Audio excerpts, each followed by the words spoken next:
पिता का संघर्ष। भावात्मक कहानी। एक गांव में एक पिता और एक पुत्र एक साथ एक ही घर में रहा करते थे। पिता का नाम रुपेश था और पुत्र का नाम सनी। रुपेश एक बहुत ही गरीब और लाचार परिवार से संबंध रखता था। सनी के पैदा होते वक्त उसकी माँ का देहांत हो गया था। इस कारण से वे लोग और भी ज्यादा गरीब हो चुके थे, क्योंकि उनके माँ बाप पहले से ही बहुत ज्यादा गरीब थे। और बाद में जब सनी का जन्म हो रहा था तभी उसकी माँ के इलाज में बहुत सारे पैसे खर्च हो चुके थे। इस कारण से वो लोग और भी ज्यादा गरीब हो गए। सनी हमेशा अपने दोस्तों के साथ घूमा करता था और अपने पिता के कार्य में किसी भी तरह का हाथ नहीं बटाता था, क्योंकि उसे मेहनत और पैसे किस तरह से आते हैं उसे ये पता ही नहीं था। और वो हमेशा नई नई चीजों को खरीदने के लिए पिता से काफी ज्यादा नाराज हुआ करता था। जब उसके पिता रुपेश कोई भी चीज उसे देने से मना करते तो वो बहुत ज्यादा नाराज हो जाता था और एकदम खाना पीना छोड़ दिया करता था। इसी कारण से उसके पिता किसी भी चीज को मांगने से पहले ही खरीद दिया करते थे, चाहे उसकी कीमत उन्हें दिन रात काम करके क्यों ना चुकानी पड़े। एक दिन की बात है, सनी कॉलेज जाता है अपने दोस्तों के साथ। उसका अमीर दोस्त एक आईफोन खरीदकर उसके सामने इस्तेमाल कर रहा था और कह रहा था कि देखो मैंने कल ही एक आईफोन लिया है। इतना कहते ही सनी भी अपने दोस्त को कहने लगा, थोड़ा सा मुझे भी इस्तेमाल करने दे दो, देखता हूँ आईफोन की तरह काम करता है। इतना कहते ही उसका अमीर दोस्त कहता है कि तुम इस तरह की स्मार्टफोन को कैसे खरीदोगे, तुम्हारे पास तो इतने पैसे भी नहीं है, तुम्हारे पिता के पास भी इतने पैसे नहीं है कि वो तुम्हें आईफोन खरीद कर दे सकते हैं। तभी वो अचानक अपने घर जाता है और अपने पिता से कहता है कि पिताजी मुझे एक आईफोन दिला दो, नहीं तो मैं कॉलेज नहीं जाऊंगा और ना ही खाना पीना खाऊंगा। इतना सुनने के बाद उसके पिता की हालत खराब हो जाती है, क्योंकि उसके पिता रुपेश जी इतनी ज्यादा बूढ़े हो चुके थे कि उनसे एक काम नहीं हो पाता था और कोई भी उन्हें काम पर नहीं रखता था, क्योंकि वो अब अपने कार्य को सही समय पर करने में असमर्थ हो गए थे।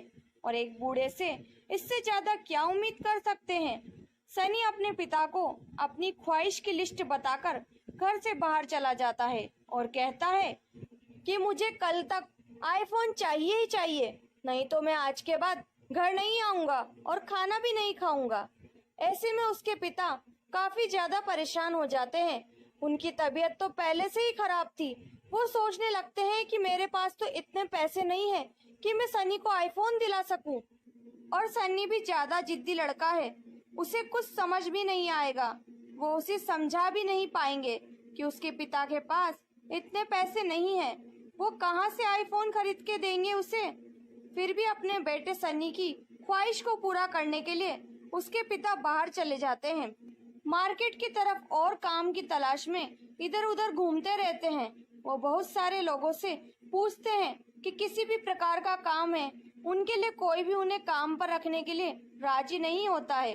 वो बहुत ज्यादा अपने शहर में घूमते रहते हैं और काम की तलाश करते रहते हैं, ताकि उससे कुछ पैसे कमाकर वो अपने बेटे के लिए आईफोन खरीद सके। बहुत ज्यादा थक जाने के बाद रुपेश मतलब कि सनी के पिताजी एक जगह कहीं बैठ जाते हैं।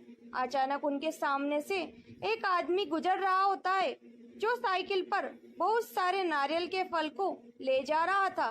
सनी के पिताजी रुपेश उसे कहते हैं, मैं आपकी हेल्प कर दूंगा, क्या आप मुझे अपने घर में काम पर रख लेंगे? मेरे पास पैसे नहीं है और अब पैसे के लिए मुझे काम की जरूरत है।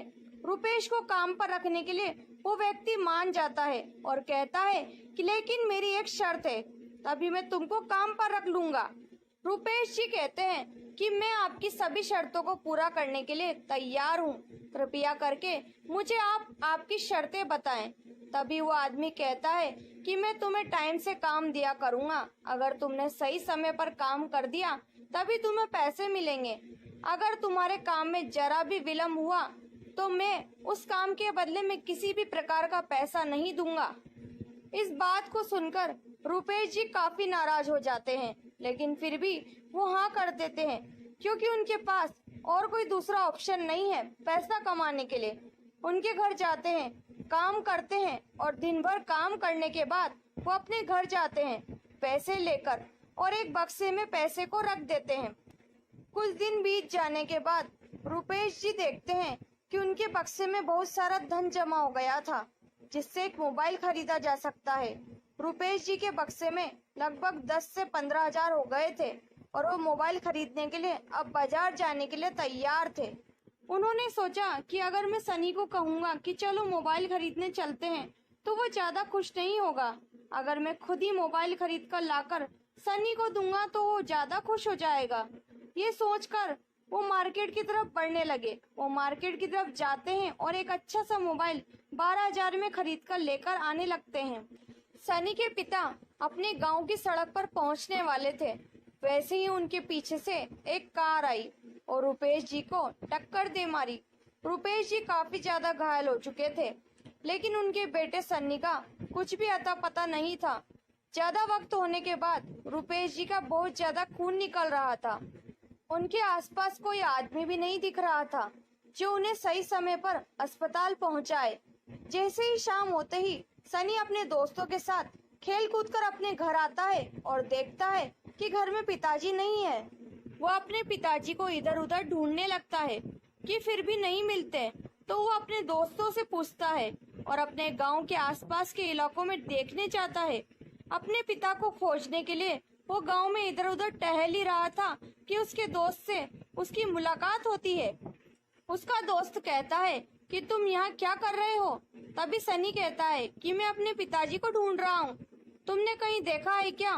तभी उसका दोस्त कहता है कि तुम्हारे पिताजी की दुर्घटना हो गई है, मैं अभी अभी उन्हें अस्पताल पहुँचा कर आया हूँ, तुम जाओ अपने पिता के पास मिल लो, मैं तुम्हें ये खबर पहुँचाने जा रहा था।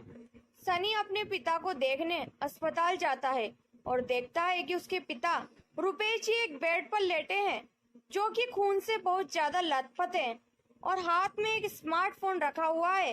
ये देखकर सनी आश्चर्यचकित रह जाता है और अपने पिताजी से पूछता है कि पिताजी आपको क्या हुआ है, आप शहर क्यों गए थे? अगर आपको किसी भी प्रकार का कोई सामान खरीदना होता है तो आप मुझे कहते हैं, आज आप खुद ही चले गए, ऐसा क्यों किया? तभी सनी कहता है कि क्या आपने मेरे लिए मोबाइल खरीदा है? मैं मोबाइल के बिना खाना पीना भी नहीं खाऊंगा और पिछले 1 महीने से मैंने घर भी नहीं गया और घर का खाना भी नहीं खाया, मैं बाहर ही खा रहा हूँ, सिर्फ घर में सोने के लिए जाता हूँ। इतने में पिताजी कहते हैं, मैं मार्केट तो तुम्हारे मोबाइल लाने के लिए ही गया था, ये लो तुम्हारा मोबाइल। वो जैसे ही मोबाइल को देखता है उसमें देखता है कि बहुत ज्यादा खून लगा हुआ है और अपने पिताजी से कहता है, आपने मुझे क्यों नहीं बताया, मैं खुद ही जाकर ले आता। तभी उसके पिताजी कहते हैं, अगर मैं तुम्हें कहता कि जाओ मोबाइल लेकर आओ तो तुम ज्यादा खुश नहीं होते, अगर मैं खुद ही खरीद कर ला कर देता तो तुम ज्यादा खुश हो पाते। इसी कारण से मैं खुद ही मार्केट चला गया था मोबाइल लेने के लिए। इतना कहते ही सनी की आंखों में आंसू आ गए। वो कहने लगा कि पिताजी मेरे कारण ही आपको इतना ज्यादा खून निकल रहा है और इतनी बड़ी दुर्घटना हो गई है। अब मैं आपसे कभी भी किसी भी तरह का कोई भी सामान लेने के लिए ज्यादा परेशान नहीं करूंगा और आज के बाद आप घर में रहेंगे, मैं काम करूंगा और आपका ध्यान भी रखूंगा।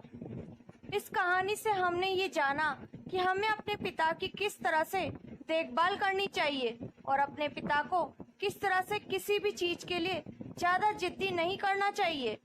साथ ही अगर हम एक मिडिल क्लास फैमिली से हैं तो हमें ज्यादा इच्छाएं नहीं रखनी चाहिए, क्योंकि ज्यादा इच्छाएं हमें ज्यादा पैसा खर्च करने पर मजबूर कर देती है।